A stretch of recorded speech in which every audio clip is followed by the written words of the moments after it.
अच्छा गाइस, जो खाद बनाने का काम है, फर्टिलाइज़र्स हैं, ये ज़्यादा शुरू हुआ था वर्ल्ड वॉर टू के बाद।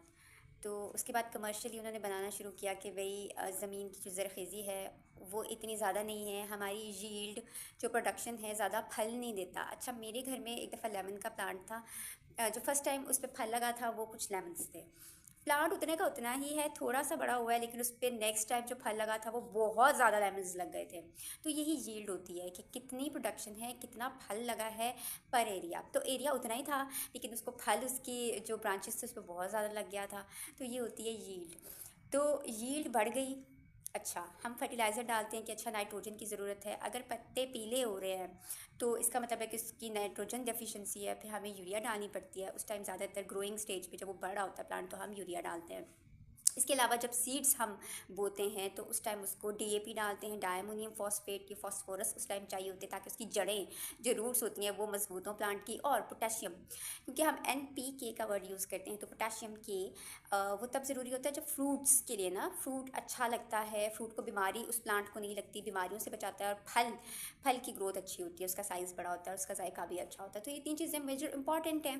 इसके अलावा एक फैक्टर जो सामने आया वो बड़ा डिफरेंस है, वो आपको बताने लगी हूँ कि एक और तरह से भी यील्ड बढ़ गई और वो कैसे बढ़ी। और ये रिसर्च बेस्ड चीज़ है, मैं खुद से कोई बात नहीं कर रही। फैसलाबाद एग्रीकल्चरल यूनिवर्सिटी में इस पे रिसर्च हुई थी पाकिस्तान में। और उस टाइम ये हुआ था कि जो बाबा जी हैं जो सूरह रहमान का बताते हैं, उन्होंने महकमा ज़राअत को कहा था कि आप इस पे रिसर्च करें।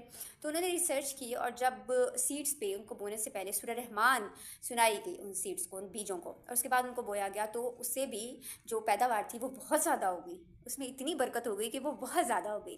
तो ये बहुत इंटरेस्टिंग फैक्ट था। इसके अलावा ये सिर्फ पाकिस्तान की बात नहीं है, फ्रांस में भी एक वाक़या था किसी शख्स का। वो अपने चावल बेच रहा था तो उसने बड़ा हंस के कहा कि ना हम तो अपनी फसलों को एक म्यूज़िक थेरेपी कराते हैं। उन्होंने म्यूज़िक थेरेपी कहना था, तो उससे हमारी फसल की पैदावार ना बहुत ज़्यादा हो जाती है। तो ये मुझे चीज़ बहुत इंटरेस्टिंग लगी कि हम सिर्फ इन चीज़ों में पड़े रहते हैं कि अच्छा यूरिया डाल दो, अच्छा ये वाला फर्टिलाइज़र डाल दो, ये लेकिन जो कुदरती चीज़ है ना वो कुदरती ही है। जैसे बारिश बहुत इम्पॉर्टेंट है।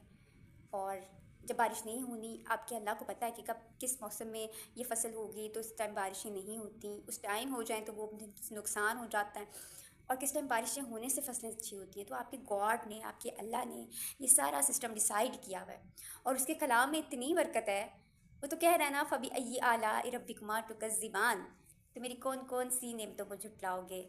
तो उससे इतनी बरकत होती है कि वाकई पैदावार फलों की, फसलों की वो बहुत ज़्यादा हो जाती है। तो ये प्रूवन चीज़ है। तो मैंने कहा मैं आप लोगों से डिस्कस करूँ, आप लोगों से भी शेयर करूँ। तो घर की प्लांटिंग पे भी आप ट्राई